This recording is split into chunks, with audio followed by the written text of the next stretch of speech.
मुंबई शहरामध्ये साधारणतः 19,000पेक्षा जास्त सेस इमारती पागडी इमारती म्हणून ओळखल्या जातात आणि त्या 1960 पूर्वीच्या या इमारती आहेत आणि त्यापैकी काही इमारतींचा पुनर्विकास झालेला आहे, काही इमारती जीर्ण झालेल्या आहेत, काही इमारती पडलेल्या आहेत, काही लोकांचा काही लोक मृत्युमुखी पडलेले आहेत। त्यापैकी जवळपास 13,000पेक्षा जास्त इमारती ज्या आहेत पुनर्विकासाच्या प्रतीक्षेत आहेत।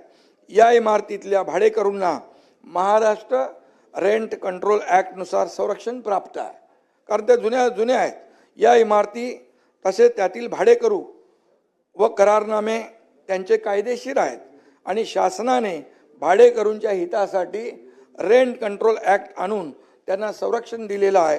त्यांच्या पुनर्वसनाच्या हक्कामुळे घर मालकांना त्यांच्या मालकी हक्काचा योग्य मोबदला मिळत नाही अशी घर मालकांची तक्रार देखील असते। तसेच भाडेकरू व घर मालकांमध्ये अनेक खटले लघु न्यायालयामध्ये कोर्टामध्ये प्रलंबित आहेत।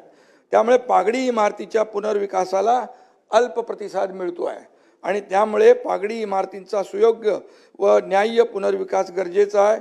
त्यासाठी भाडेकरू तसेच घर मालकांचा हक्क दोघांचाही अबाधित करणं सुद्धा गरजेचं आहे आणि त्यामुळे आर्थिक दुर्बल घटकांसाठी व अत्यल्प उत्पन्न गटासाठी EWS आणि LIG फक्त FSI देऊन चालणार नाही, त्यांच्या घरांची विनाशुल्क पुनर्बांधणीच्या खर्चाची तजवीज करणे सुद्धा गरजेचं आहे आणि त्यामुळे एक स्वतंत्र नियमावली तयार करण्यात येते आहे, ज्यात खालील तरतुदींचा समावेश करण्यात येणार आहे।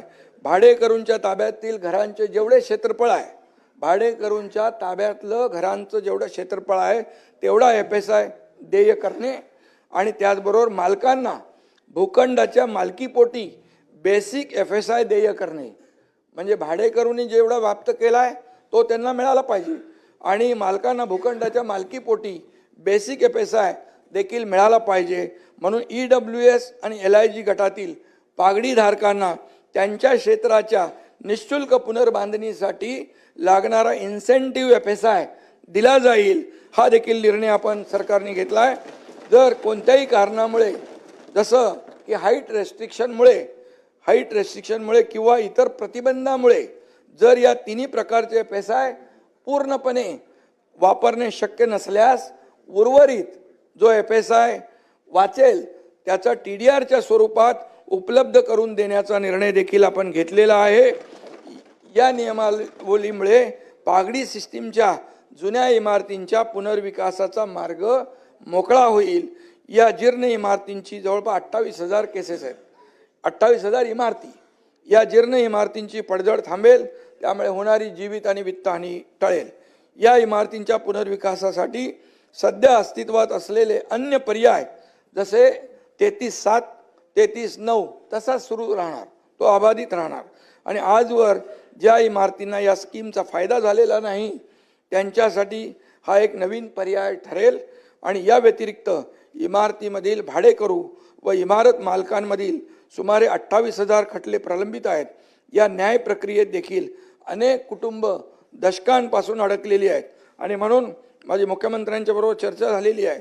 पुनर्विकासाला गती देण्यासाठी त्यांच्याकडे आपलं लॉ अँड ज्युडिशरी पुनर्विकासाला गती देण्यासाठी वादही मिटवले पाहिजेत, कारण हे खटले निकाली काढण्यासाठी उच्च न्यायालयाच्या पूर्व परवानगीने पुरेशी अतिरिक्त फास्ट ट्रॅक कोर्ट देखील आपल्याला आवश्यक आहे।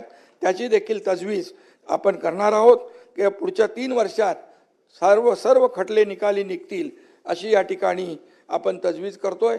या योजनेमुळे पागडी तत्वावर राहणाऱ्या लाखो मुंबईकरांना मालकी तत्वावरील हक्काची घरं मिळणार आहेत आणि महत्त्वाचं म्हणजे भाडेकरू तसेच मालकांवर देखील कोणताही अन्याय होणार नाही, कारण दोघांचे हक्क आपण अबाधित ठेवलेले आहेत।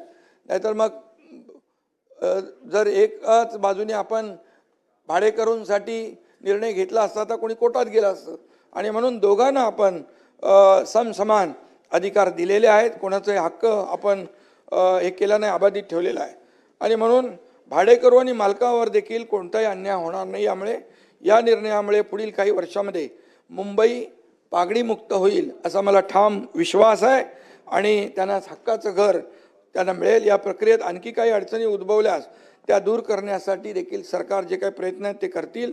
आणि म्हणून महायुती सरकार हे सर्वसामान्यांचं सरकार असल्याचं आम्ही गेले 3-3.5 वर्ष म्हणतोय आणि ते सातत्याने आम्ही सिद्ध केलेलं आहे. मुंबईचा विकास करून मुंबईतले रस्ते असतील, इतरही सोयीसुविधा असतील त्या आपण पाहिलेल्या आहेत. आणि म्हणून जेव्हा प्रत्यक्ष कृती करून सर्वसामान्यांच्या हिताचे निर्णय आम्ही घेतोय आणि म्हणूनच मुंबई एवढंच सांगतो जाता जाता, मुंबई आपली आन बान शान, मुंबई आपल्या सर्वांचाच अभिमान. आणि म्हणून मुंबईच्या हितासाठी या योजना ठरतील वरदान. एवढंच अध्यक्ष महोदय सांगतो. हे ऐतिहासिक निर्णय आहेत. गेल्या अनेक वर्षाची जी काय मागणी मुंबईकरांची आहे ती या ठिकाणी आपण या माध्यमातून त्याला प्राधान्य देतोय. धन्यवाद.